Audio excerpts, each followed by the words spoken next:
Et peut-être nous, on va prendre une troisième. Quand ça? Peut-être pas celle-là. Parce que attention les Marocains. Les Marocains, ils sont là et ils ont combien d'étoiles? Une? Même une, ils ont pas. Ils ont dû gagner ça en 1818. En tout cas, nous, on n'était pas nés. Même mon daron, il n'était pas né. Bon, déjà, je voulais commencer en ayant une spéciale mention pour Nicolas Pepe. Écoute, Nicolas, tu nous as quittés beaucoup trop tôt lors de cette CAN. Parce que, bon, la CAN, elle a même pas commencé, tu déjà plus là. Personnellement, tu m'as aussi appris énormément de choses, que ça soit sur le plan humain. J'ai grandi en pensant que c'était pas possible de changer quelqu'un. Mais quand je vois comment tu gères ta relation avec cette sœur du X, tu vois. Mais en fait, on s'est rendu compte après, pendant tout mon anniversaire, en fait, je parlais avec elle. Et c'est de là qu'après, tu vois, en mode, en plus, on parlait de tout et de rien. Et à mon anniversaire, là, j'avais là les trucs, là les gens, avec elle. ouais, là les meufs. Dis les... It was love at first sight or... Oh, elle a du coup de foudre. Hein. Coup de foudre, ça existe encore, quoi. franchement, je suis impressionné. Félicitations à toi. Tu me fais questionner énormément de mes croyances. Et en plus de ça, récemment, tu m'as appris que, bon, être trop honnête, ça vaut pas forcément le coup. Parfois, il faut savoir être mesuré dans son honnêteté. Et c'est pour ça qu'aujourd'hui, je vais garder ça en tête et je vais commencer avec mes favoris de la compétition, évidemment, qui sont pour moi le Maroc, l'Égypte, l'Algérie et la Tunisie. Bon, le Maroc, je pense que c'est assez évident, pays hôte de la compétition. Je pense que toutes les chances sont de leur côté cette année. Ensuite, l'Égypte, qu'adore de la Coupe d'Afrique des Nations. Ils ont gagné le plus de coupes. Bon, ça ne m'étonnerait pas qu'ils la gagnent encore cette année. L'Algérie, énormément de talent algérien, énormément de très bons joueurs algériens. Enfin, il n'y a rien à dire sur eux aussi. Et finalement, la Tunisie, ça fait un moment qu'ils n'ont pas gagné, mais même ils font partie un peu de la région, c'est pas trop loin, ils sont presque voisins. Du coup, ça m'étonnerait pas qu'ils la gagnent encore une fois. Et même, j'ai envie de parler de la Libye, aussi mentionner la Libye qui n'a pas participé à cette CAN. Mais s'ils y participaient, je pense qu'ils auraient aussi eu énormément de chance. Du coup, ça m'étonne. Enfin, j'ai pas suivi ce qui s'est passé avec eux, mais ça m'étonne qu'ils soient pas loin, qu'ils soient pas là en fait. Du coup, écoutez.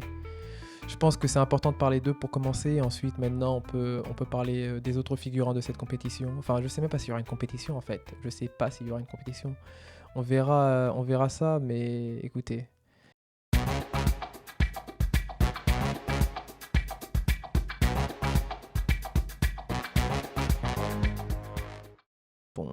Bon, les gars, non, soyons sérieux une seconde.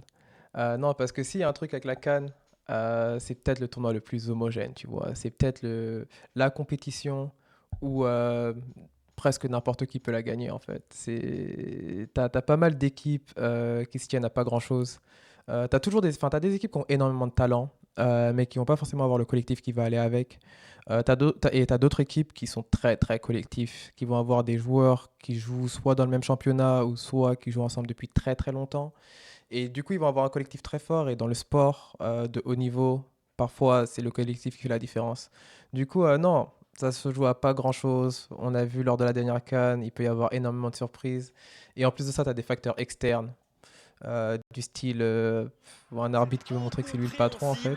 La décision de Giannis Sikouazé qui déjà une première fois a sifflé par erreur la fin du match à la 85e minute et qui l'a sifflé ensuite à la 90e sans donner de temps additionnel alors qu'il y a eu au moins tous les changements du côté malien, ça c'est sûr. Tu peux avoir, je sais pas, un joueur dont tu n'as jamais entendu parler qui va te mettre des frappes à la Roberto Carlos.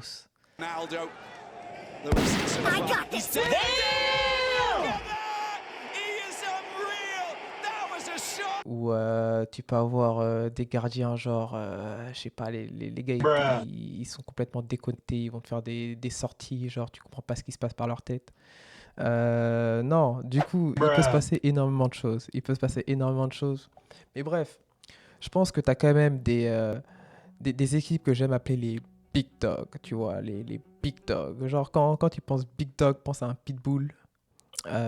That's where the whole Pitbull thing came from. And then you really fuck up the game where when people talk about a household name and when you work so hard to get to a certain level, you Google Pitbull right now, I come up before the dog. Goddamn. Pitbull le chien, hein, Pitbull le chien. pense à un Rottweiler, pense à un berger allemand, pense à ce genre de chien, tu vois, que t'as pas trop envie de faire chier. Parce que tu sais, enfin, tu vois, tu le regardes juste et t'es juste en mode, bon, il peut être gentil, tu vois, ils peuvent se faire sortir en phase de poule, mais si tout se passe bien, il devrait aller loin. Et ensuite, j'ai ce que j'appelle les caniches. Pour moi, les caniches, c'est, en fait, ça, c'est les caniches en général, tu vois, c'est cette équipe, tu vois, elle est mignonne, elle est gentille, t'as envie de les voir aller loin. En fait, t'as deux types de caniches. T'as ce genre de caniches et t'as les caniches qui sont un peu, tu vois, ils aboient comme des big dogs, mais ce sont pas des big dogs, tu vois. T'as envie de lui dire, non, mais en fait, t'es juste un caniche, tu vois, genre, tu fais peur à personne. Et ensuite, t'as les chiots. T'as les équipes que j'appelle les chiots. Donc, les chiots, c'est bon. T'as toujours des équipes qui sont là, tu vois, juste pour remplir les groupes. Du coup, pour moi, ce sont les chiots, tu vois. Non, c'est les équipes que je vois pas à fond. Même si elles vont loin, je les vois pas forcément gagner. Mais après, encore une fois, c'est la CAN, du coup, beaucoup de choses peuvent se passer. Du coup, bon, on va commencer avec mon premier big dog. Du coup, non, évidemment, bon, maintenant, c'est pas pour rigoler, mais là, le Maroc, pour moi, c'est un big dog. Du coup, le Maroc, pourquoi ? Parce que, déjà, pays hôte, encore une fois. En plus de ça, je sais pas si vous avez vu la collab Arte-Adidas. Avec Brahim Diaz en plus, non, franchement, ils ont bien fait les choses. Couleur du Maroc, non, franchement, cette année, le Maroc, ils ont tout pour eux. Hakimi, qui aurait pu avoir le ballon d'or à Skip, bon, si on oubliait Dembélé, Vitinha, Joao Neves, tout ça, ouais, mais quand même, très bon joueur. Enfin, pour moi, Hakimi, c'est l'un des meilleurs latéraux au monde. Et aujourd'hui, dans le foot actuel, je pense que la position de latéral, elle est très sous-cotée.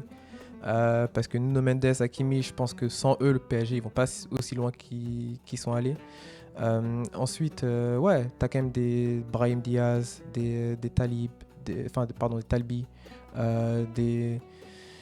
des Saibari du PSV, meilleur joueur du PSV à mes yeux, et le PSV survole l'Eredivisie. Non, franchement, il y a beaucoup de talent dans cette équipe du Maroc, et en plus de ça, ils ont un coach, Regragui, qui est là depuis longtemps. Ils sont allés loin en Coupe du Monde il y a 4 ans. Du coup, non, il y a énormément de talent. Je pense qu'ils peuvent la gagner, mais encore une fois, ils sont pas dans un groupe facile. Pour moi, ils sont dans le groupe de la mort. Du coup, on verra comment ça se passe. Et en plus, ils auront beaucoup de pression. Mais ça reste un big dog. Ensuite, le Sénégal. Le Sénégal, à mes yeux, c'est en termes de talent, c'est l'équipe qui a le plus de talent. Clairement, de loin. Chaque position, ils ont des joueurs de qualité à chaque position. C'est une équipe qui...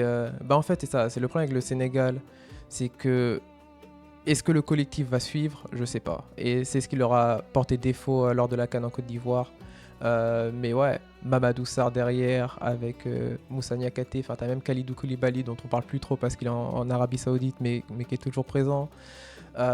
Ismaïla Sarr aussi, Pape Matar Sarr au milieu, Idrissa Gueye, enfin beaucoup de talent. Enfin, en fait, à toutes les positions, c'est stack. Le Sénégal. Pour moi, c'est les favoris. En plus, ils sont, tu vois, on n'en parle pas trop du Sénégal. Ils sont assez silencieux.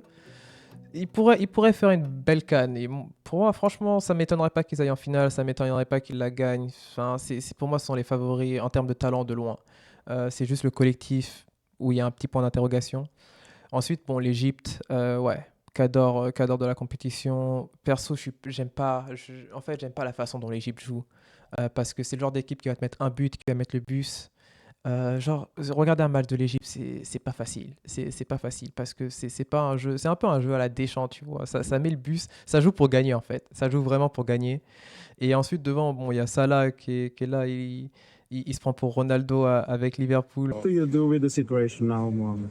It's not acceptable for me, to be fair. Like, I don't know why that's happening always to me. Like, I don't get it. I think if I'm somewhere else, every club will protect his player. I don't know why I'm in that situation now.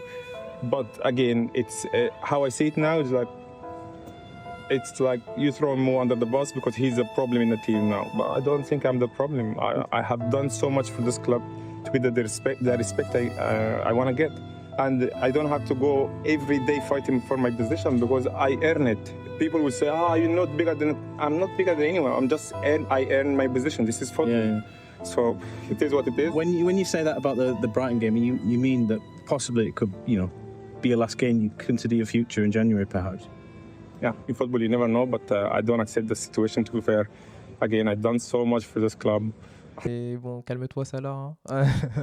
Non, mais je pense qu'il a toujours le talent. Je pense qu'il a toujours du talent. Et en plus, tu as Omar Marmouche aussi, de l'autre côté, qui est très talentueux. Enfin, s'il n'était pas à City, Omar Marmouche, je pense qu'il est titulaire dans n'importe quelle équipe, à part à City. Tu vois, il n'y a que eux qui peuvent se permettre de le mettre sur le banc. Non, du coup, il y a pas mal de talent. Et ensuite, les autres Égyptiens, ils jouent tous dans le championnat local. Enfin, ils se connaissent pas mal. Il y a un assez bon collectif. Du coup, ouais, ils pourraient faire quelque chose cette année encore. Ensuite, bon, autre big dog, il y a cette équipe, j'ai hésité à les mettre dans les big dogs, mais bon, je me suis dit, tu sais quoi, on va éviter les polémiques, du coup, ouais, l'Algérie. Non, le truc avec l'Algérie, c'est que, ouais, certes, il y a du talent, mais les 2 dernières CAN, ils se font sortir en poule. Là, maintenant, ils sont dans le groupe avec le Burkina Faso et la Guinée. La Guinée, ils avaient fait un nul en phase de poule contre eux il y a 2 ans. Le Burkina Faso, ils les ont battus. Du coup, c'est un peu leurs ennemis jurés, tu vois, un peu leurs vieux démons. Du coup, on verra. Mais non, l'Algérie, il y a du talent. Enfin, à mes yeux, je ne sais pas si c'est aussi talentueux qu'avant, mais je pense que ça pourrait peut-être jouer en leur faveur. Peut-être que ça sera à l'avantage du collectif.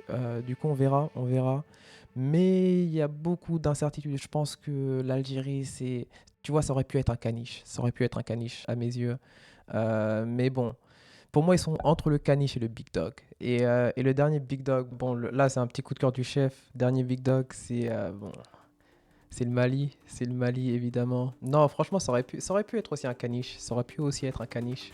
Mais bon, ils sont montrés ambitieux. Ils ont changé d'entraîneur.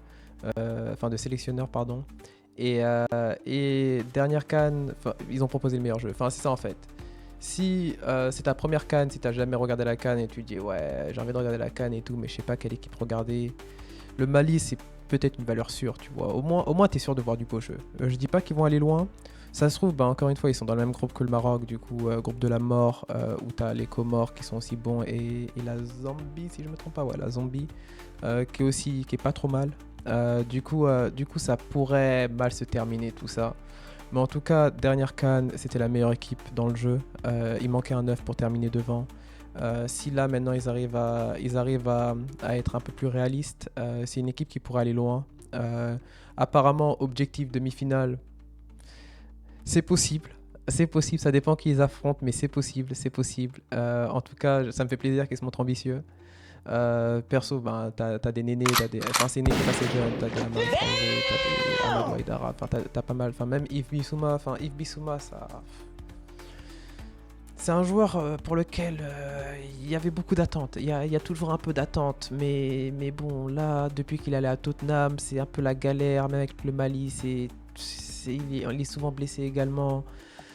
S'il arrive à revenir à son niveau, faudrait être très optimiste pour qu'il... Enfin, moi, je le vois pas forcément être un facteur X, mais s'il le devient, s'il revient à son niveau, joueur de très, très bonne qualité, s'il arrive à s'insérer dans le collectif, ouais, ça pourrait faire une différence. En tout cas, c'est une bonne opportunité pour lui. J'espère qu'il pourra revenir à son niveau. Mais ouais, Mali comme dernier big dog, peut-être caniche, mais allez, on va dire big dog. Et donc, ensuite, pour les caniches. Les caniches, tout d'abord, moi j'ai l'Afrique du Sud. L'Afrique du Sud, on n'en parle pas beaucoup. Je trouve qu'on n'en parle pas beaucoup. Mais c'est une équipe assez solide. Ils étaient dans le groupe de l'Égypte pour les éliminatoires. Ils ont battu l'Égypte. Ils sont encore une fois dans le groupe de l'Égypte. Ça se trouve, ils vont encore les gifler. Hein. Oh, wow! Non, mais c'est une bonne équipe, je pense, on n'en parle pas beaucoup. Ils n'ont pas de joueurs très connus non plus. Mais à se méfier. Je pense que c'est une équipe dont il faudra un peu se méfier. Sinon, autre caniche, le Cameroun. Franchement, je vais pas vous mentir. Le Cameroun, j'ai hésité à les mettre dans les big dogs. Samuel. Mais rien. Après, je me suis dit, bon, si... Encore une fois, pas de polémique. Non, mais le truc avec le Cameroun, c'est... Là, appelez ça de l'instinct, appelez ça du flair.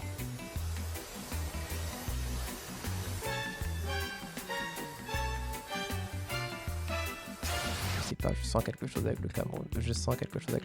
Peut-être que je me trompe. Mais là, ce qu'il est en train de nous faire, Eto'o...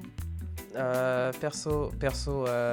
suis curieux de voir ce que ça va donner parce que là, il est en train de retirer toute la pression du Cameroun. Je trouve, enfin, il est en train de retirer toute la pression de l'équipe, tu vois.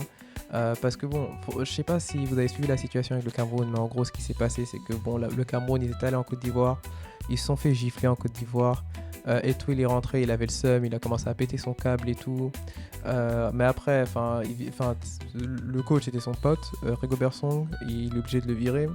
Du coup, là, t'as le ministre des Sports qui choisit le nouveau coach, Marc Brice. Bon, Eto'o, il pète son cap parce qu'il dit ouais, moi je reconnais pas son staff, je reconnais pas ce coach-là, je l'ai pas choisi, tu vois. Le ministre des Sports lui dit non, mais écoute, je suis le ministre, tu vas faire quoi? Du coup, Eto'o, il est là, il s'excuse à Marc Brice. Après, il souhaite poser sa démission, mais sa démission, elle est refusée. Du coup, il est obligé de rester. Là, récemment, écoute, bizarrement, il est réélu comme président de la fédération. Du coup, qu'est-ce qu'il fait? Il vire le coach 20 jours avant le début de la CAN. Là, il choisit son nouveau coach, David Pagou. Le coach, comme par hasard, il sélectionne pas les joueurs que Eto'o il aimait pas. Apparemment, c'était des cadres. On parle de André Onana et de Vincent Aboubakar. Écoutez, si vous appelez ça des cadres, Onana cadre, on connaît tous le Onana United de Trabzonspor. À Trabzonspor, je sais pas ce qu'il fait, mais bref. Si c'est un cadre, le bateau est cool. Je pense que le bateau est cool. Mais après t'as Vincent Aboubakar. Vincent Aboubakar, je vais pas vous mentir, je connais le Vincent Aboubakar de Porto, mais ça c'était le Vincent Aboubakar d'il y a 4-5 ans. Maintenant, je sais plus trop ce qu'il devient, mais le gars, il est assez âgé quand même. Du coup, je pense... Est-ce que c'était un bon choix, un mauvais choix de pas les prendre? Perso, moi, ça m'étonne pas. Je pense pas que ce soit une mauvaise chose. Je vais pas vous mentir. Et en plus de ça, non, ils ont du talent, le Cameroun. Ils ont des Mbeumo, ils ont des Baleba, ils ont du talent. Ils ont vraiment du talent. Du coup, je pense que ce qui est en train de se passer, je pense que Eto'o, il est un peu en train de s'inspirer de la Côte d'Ivoire d'il y a 2 ans. Il est en train de il est en train de un peu, tu vois, genre, zéro attente. Maintenant, dos contre le mur, on essaie de resserrer l'équipe, le collectif. On a du talent. On va voir où tout ça va nous mener, tu vois. On va voir où tout ça va nous mener. Du coup, je pense que c'est un peu ça la stratégie. On verra si ça fonctionne. Mais si ça fonctionne, je vous l'aurais dit. Parce que moi, franchement, encore une fois, le Cameroun, en termes de joueurs, je trouve que c'est pas une mauvaise équipe. Et le collectif, les gars, le collectif, c'est le plus important. Je vous le dis, le collectif, c'est le plus important. Du coup, on verra. Affaire à suivre. Ensuite, j'ai le Nigeria. Bon. Le Nigeria, je pense que d'abord, il faut commencer par le maillot. Je pense que c'est le plus important au Nigeria, le maillot. Là, le maillot, cette année, pause. Désolé pour la petite interruption. Mais ouais, j'ai été obligé d'apporter quelques clarifications sur ce qui va suivre. Parce que, comme je le disais, le maillot pour le Nigeria, c'est ce qu'il y a de plus important. Du coup, de nouveaux maillots viennent d'être annoncés. C'est un maillot rétro 96 pour célébrer les 30 ans de la victoire du Nigeria aux Jeux Olympiques. Donc, je pense que tout ça, ça va leur porter l'œil. Mais bon, on verra. Mais ouais, les maillots, je les trouve pas mal. La façon dont ça a été annoncé aussi, je kiffe, avec JJ Okocha. Du coup, non, franchement, super bien fait tout ça. Et je pense que ça va me remplacer le maillot que j'aimais le moins en plus. Du coup, parfait, vraiment parfait. Donc, on verra. Je laisse les maillots là pour que vous puissiez aussi les voir. Et je vais aussi laisser la partie où je parle des autres maillots. Juste au cas où, comme par hasard, ils décideraient de ne pas jouer avec ce maillot-là. Et ça serait juste un produit marketing. Donc on verra, parce que aussi normalement c'était pour 2026, mais bon, vu qu'ils sont pas à la Coupe du Monde, ils sont obligés de les utiliser maintenant. Bref, les Nigériens, j'espère que ça vous fait plaisir que j'en parle, et bon visionnage à tous. J'aime bien le maillot blanc, le Niger. Après le maillot vert, le maillot domicile, je suis pas trop fan, c'est un vert foncé noir un peu, vert forêt on va dire même, vert foncé noir. Perso je suis pas trop fan, je préférais les maillots précédents. Mais ouais, le blanc il est pas mal. Ensuite, bon, le Nigeria, je pense que déjà faut parler des féminines. Félicitations à elles. Elles ont gagné la CAN l'année dernière. Bon, en fait, elles survolent le continent africain. L'équipe féminine du Nigeria, elles ont gagné 10 CAN sur 13. Franchement, respect. Ensuite, bon, Nigeria, je pense qu'on peut parler du coach, Eric Shell. un coach qui s'est gardé la tête froide dans la défaite, même si là, avec le Congo, je sais pas ce qui s'est passé. Apparemment, c'était pas trop la même chose. During all the penalty decision, a guy of Congo did some voodoo. Every time. So this is why I was a little nervous after him. Yeah. J'ai entendu dire que bon, ça veut porter plainte contre le Congo, contre la RDC, parce que apparemment la loi n'autorise pas les binationaux, mais ils ont des binationaux dans leur équipe. Bref, c'est quoi ces dingueries, les gars? Non, et vous faites taper et rentrez chez vous. Genre, c'est bon, rentrez chez vous, c'est fini.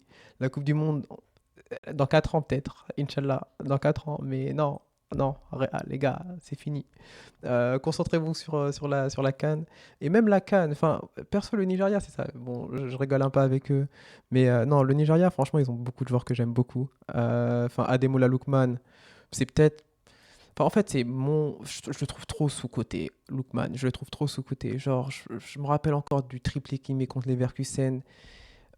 Et je sais pas ce qu'il fait à l'Atalanta. Le gars, il voulait partir, il est resté. En fait, je sais même pas s'il a envie d'être à l'Atalanta. Genre, je sais pas pourquoi il y a pas plus d'intérêt sur lui. Après, bon, je le connais pas personnellement. Ça se trouve, il y a une éthique de travail. Enfin, je sais pas. Mais ouais, non, pour moi, tu regardes un Lookman, tu regardes un Martinelli, c'est 2 classes d'écart. Même Lookman, perso, je le prends au-dessus de Kvaratskhelia, tu vois, du PSG. Non, franchement, Lookman, je trouve qu'il est très sous-coté. Mais après, l'équipe du Nigeria, ben, même s'ils sont arrivés en finale lors de la dernière CAN, ils n'ont pas proposé grand-chose, je trouve. Et lors de la finale, normalement, ils auraient dû gifler aussi la Côte d'Ivoire, mais il ne s'est rien passé. Du coup, j'ai le sentiment, et là, ils ratent la Coupe du Monde aussi. J'ai ce sentiment qu'ils sont un peu sur la pente descendante, le Nigeria. Donc on verra. Mais je les mets quand même dans le caniche parce que bon, les mettre dans les chiots, ça sera insultant. Mais je les vois pas comme des big dogs. Du coup, pour moi, c'est un peu des caniches. Ensuite, ouais, RDC. RDC, tu vois, ça c'est le genre de caniche qui aboie beaucoup. Tu vois, ça c'est le genre de caniche qui se pense pour qui se croit pour un big dog, mais c'est juste un caniche. Tu vois, la RDC, en fait, c'est ça. Les gars, ils sont redevenus bons depuis 2 ans et maintenant, c'est en mode, bon, on va gagner la CAN. Non, mais les gars, en vrai, c'est possible, tu vois, ça serait possible, mais calmez-vous quand même. Genre, il y a des gens qui sont là, il y a des gens qui font déjà la queue, tu vois. Du coup, calmez-vous. En plus, le truc avec la RDC, c'est que là, ils font genre, ouais, on a une génération dorée, etc., etc. Non, mais la RDC, perso, je trouve qu'ils ont toujours eu des bons joueurs, tu vois. C'est juste, on n'en parle peut-être pas autant que ça. Mais ils ont toujours eu des Mputu, des Yaya Bolassi, des joueurs de qualité, tu vois. C'est juste que ils n'ont jamais réussi à amener les résultats, genre. Mais ils ont toujours eu les joueurs, ils ont toujours eu des joueurs assez quali. Du coup, maintenant, on verra cette année. Perso, il parle de Yohan Wissa, ça parle beaucoup de Yohan Wissa. Je l'aimais beaucoup à Brentford. À Newcastle, il est un peu plus discret. J'ai l'impression que c'est plus un attaquant de système, mais encore une fois, à voir. Non, mais la RDC pourrait faire quelque chose, mais bon, faut arrêter d'aboyer, tu vois, Ensuite, on a la Guinée équatoriale. La Guinée équatoriale, pour moi, c'est un peu un poil à gratter. Je les vois pas forcément gagner la compétition, mais je les vois faire chier beaucoup d'équipes. Je les vois vraiment embêter pas mal d'équipes. Du coup, on verra, parce que c'est une équipe sur un match, ils peuvent jouer. Et bon, ils sont dans le groupe de l'Algérie, c'est ça? Ouais, ils sont dans le groupe de l'Algérie. Ils pourraient sortir l'Algérie, même si on verra, mais je serais pas choqué. Ensuite, autre caniche qu'aboie beaucoup, les Comores. Écoutez, les Comores, je vous aime bien. En fait, j'aime bien les Comores. Mais les gars, ça fait quoi? Ça fait 1 an et demi que vous êtes bons. Calmez-vous, calmez-vous. Il y a des gens, ils font la queue. J'entends plus les Comoriens que les Sénégalais, pour vous dire. Genre, c'est un truc de ouf. Les gars, genre, il y a 2 ans, on pensait que vous jouiez la Coupe d'Asie. Calmez-vous, les gars, calmez-vous. Je sais que vous êtes excités, que le sang, il est bouillant et tout. Non, mais calmez-vous. Faites les choses déjà. Faites les choses bien, après on discutera. Mais non, mais après j'aime le collectif, ça joue bien ensemble. En fait, j'aime le parcours, j'aime l'état d'esprit aussi. J'aime l'ambition, j'aime le parcours, c'est un petit pays. Du coup, non, ça fait plaisir de les voir là, mais vous aboyez un peu trop les Comoriens, Et ensuite, avant-dernier, Tunisie. Tunisie, en fait, je les ai mis dans les caniches. Parce que, bon, la Tunisie, je trouve aussi, on en parle souvent beaucoup. Perso, si vous me demandez, est-ce que tu connais un Tunisien qui est bon au foot? Non. L'équipe de Tunisie, je connais pas beaucoup de joueurs dans l'équipe de Tunisie. Mais après, la Tunisie, ça, ils ont gagné il y a quoi? Il y a 20 ans. Et on parle tout le temps d'eux comme une très bonne équipe de la compétition. Après, c'est ça, ils peuvent avoir des résultats, la Tunisie, tu vois, faut pas les négliger. Mais bon, en gros, c'est comme si la Grèce en Europe, juste parce qu'ils ont gagné en 2004, chaque année, on disait, ouais, attention la Grèce, ouais, attends, les gars. Non, mais la Tunisie, bonne chance à vous, hein, bonne chance à vous. Je pense que votre groupe, il est pas trop relevé. Vous avez qui? Ouais, Nigeria, Ouganda, Tanzanie, ouais, ça devrait le faire. Mais bon, pour moi, vous êtes quand même des caniches. Vous êtes mignons et tout, mais vous n'êtes pas un big dog, non. Et finalement, bon, ça c'est petit coup de cœur aussi, le Gabon, parce que... Abamaru Abamawa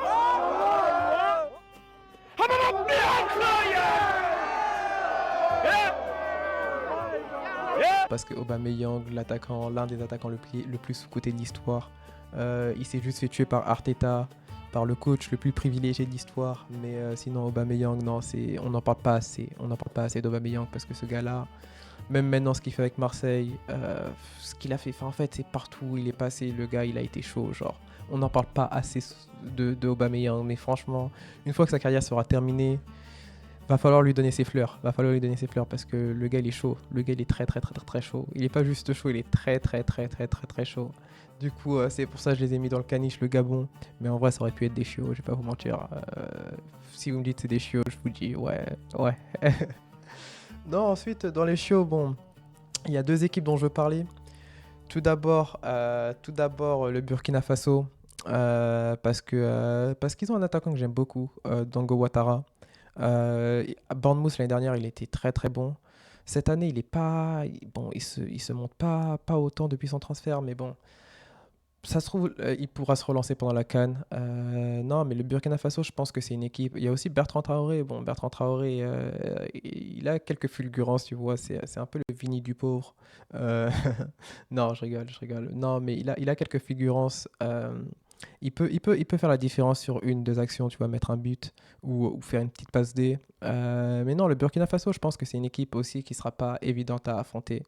Genre, c'est peut-être le chiot qui se rapproche le plus du caniche, tu vois. Et ensuite, comme dernier chiot, on a la Côte d'Ivoire. En vrai, je vais pas vous mentir, ça aurait pu être un big dog, tu vois. Ça aurait pu être un big dog, mais le truc avec la Côte d'Ivoire, c'est personnel. Moi et les Ivoiriens, c'est personnel. Après, j'aime la Côte d'Ivoire, hein. J'aime les Ivoiriens, j'aime aller en Côte d'Ivoire, j'ai de la famille là-bas, du coup, non. Franchement, rien contre les Ivoiriens. Mais quand il s'agit de foot, là, polémique ou pas polémique, je m'en fous, je vais pas vous mentir, je m'en fous. C'est juste déjà ce que vous avez fait avec Nicolas Pepe, vous êtes des lâches.